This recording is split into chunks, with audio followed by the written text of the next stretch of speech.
Hi, everybody. Welcome to the Bible study. Today we are going to study the mystery of the cloth from the tomb. And it's about a tomb where Jesus was laid down after he died. And let's dive in. We are in John 20, verses 1 to 18, the empty tomb. Early on the first day of the week, while it was still dark, Mary Magdalene went to the tomb and saw that the stone had been removed from the entrance.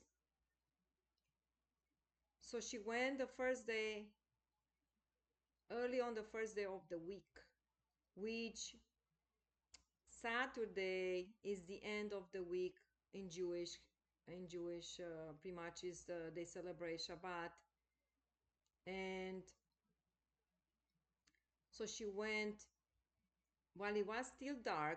So I would say maybe early, maybe 4 o'clock in the morning. And she was surprised to see I don't know if she will anticipate somebody would roll the stone. It was a big stone at the entrance. So they buried Jesus. It's more like a cave made of stone, and inside it was just where to lay the person who died. I think they make that in advance. This was for each person, was made for each person. And then that they know the eventually the body will get in putrefaction, so they put a big stone on the top, on the entrance, to block it.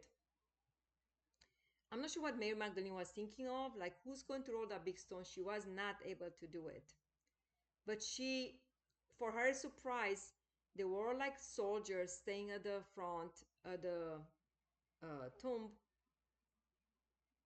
that was placed by the Roman Empire. This time there were nobody. There was nobody there. So she came back. She saw it was empty. As you can see, she's peeking inside. She sees that the the the stone was rolled away and the tomb was empty. So she came running, verse 2, to Simon Peter and the other disciples, the one Jesus loved, which was John, and all we know, and say, they have taken the Lord out of the tomb, and we don't know where they put him, where they have put him. So she's very concerned where his body was.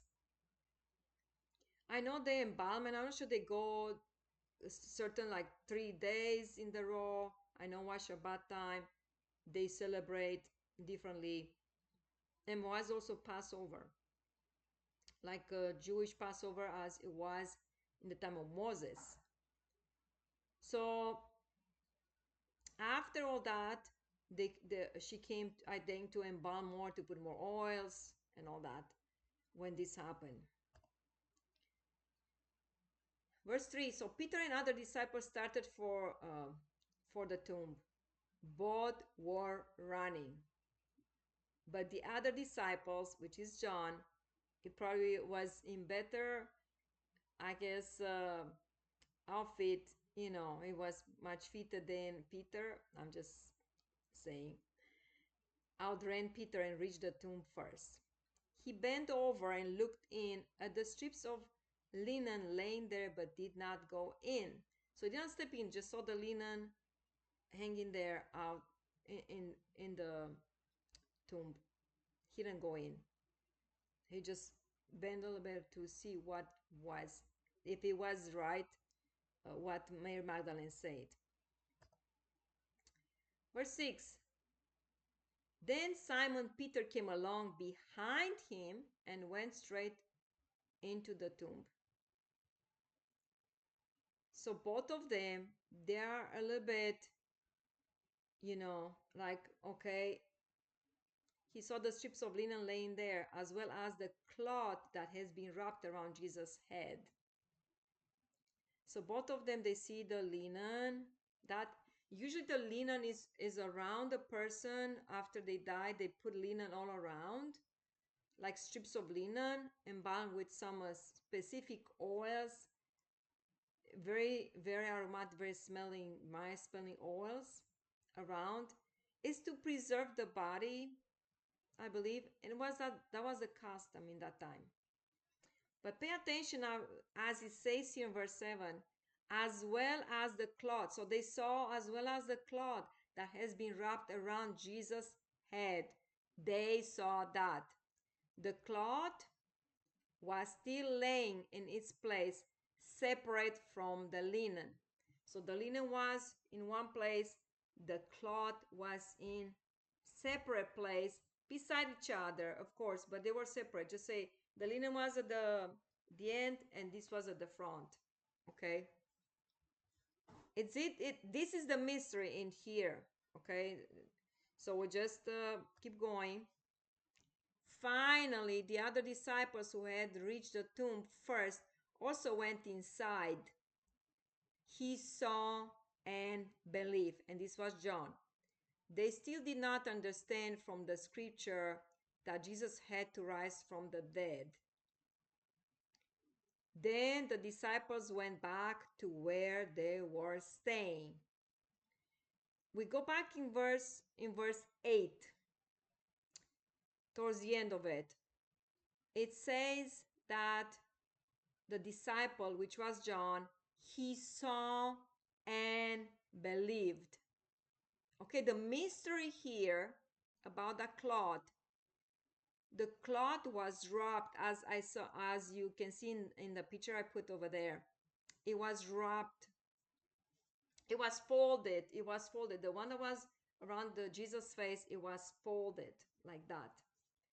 Now, it's about the culture, Jewish culture. And I say, well, we'll discover the mystery right now. And you're going to have better understanding when you read the Bible next time. So, in the culture, when we go to eat out, just say you go for a nice restaurant, okay? And you eat, and you probably need to go to the restroom.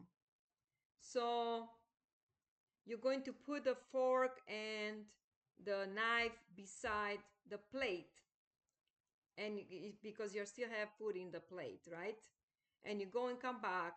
If in the meantime the waitress happens to come by, they see you are still not done, you're not there, but you're not done because you have the fork and the knife beside your plate.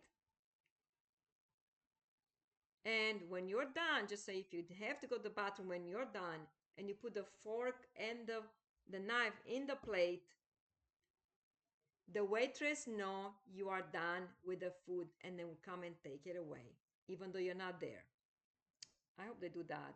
It was one time when they didn't. And there was still food in the plate and they took the plate without asking permission. It just happened. But I say, that's pretty much the custom in here. In Romania, I can tell much because there were not many restaurants around and we cooked our own food. So we ate pretty much at home. But here there are so many restaurants. But I said if you go like drive-through is different, fast food restaurants. But if you go to nice restaurants when you have a waitress, is what I'm talking about. Now let's go back. Let's go in the Jewish culture. In Jewish culture, if you do have to use the bathroom or you do step away from the table where the food is there and you're not done yet, you wrap that little cloth that they give it to you at the beginning. Either the cloth that you have, either you put it on your lap or here make sure you don't mess up your nice attire, like outfit, clothing, make sure you put it over here. Maybe I put it on my lap. That cloth, if you do, like if you are like in Jerusalem and you try to tell the waitress I'm coming back to finish my food, you're going to wrap nicely. You're going to wrap that, like fold that cloth that they give it to you and put it beside your plate. So when the waitress comes along and sees it, they will not touch your plate. No matter the forks or no forks where you put it, they look for that specific cloth. Okay? And what it means, you're telling the waitress, I'm coming back. So Jesus gave the disciples a message. And what that was, you got it. You got it this time. You got it. It tells the disciples, because it was like folded and put it on the side, it tells them, I'm not done yet. I'm coming back. And now, because now when he says, like in verse 8, he saw and believed. Believe what Jesus said when he was walking with them, discipling them. John believed, saw and believed that Jesus is coming back. Exactly. So when you look in there, you understand when we are Jewish, when you're like American or maybe Romanian, you may not understand that. But in Jewish culture, when you look in the tomb, you will understand exactly what Jesus tried to tell them. And this is what they told them when he was still on this earth, when he was still with them. In John 14, from verses 1 to 4, do not let your hearts be troubled. You believe in God, believe also in me. Because in the Old Testament, it's all about God, and they believe in God. So it tells you, if you believe in God, in God the Father, believe also in me, to believe also in Jesus. My Father's house has many rooms. If that were not so, would I have told you that I'm going there to prepare a place for you? And if I go and prepare a place for you, I will come back. Now remember the cloth coming back, the way it was placed. Jesus told them, well, I will come back through this passage here and take you to be with me, that you also may be where I am. You know the way to the place where I'm going. So the mystery is revealed. Jesus told his disciples, I'm coming back. As I told you previously, that I'm going to prepare a place for you and I'm coming back for you. Is that wonderful? Wow. So the mystery is revealed. And now when you read the Bible, next time you will understand better how things happened. And I hope you enjoy it. I hope you enjoy this Bible study as much as I enjoy it. Till next time, I say goodbye. Goodbye now.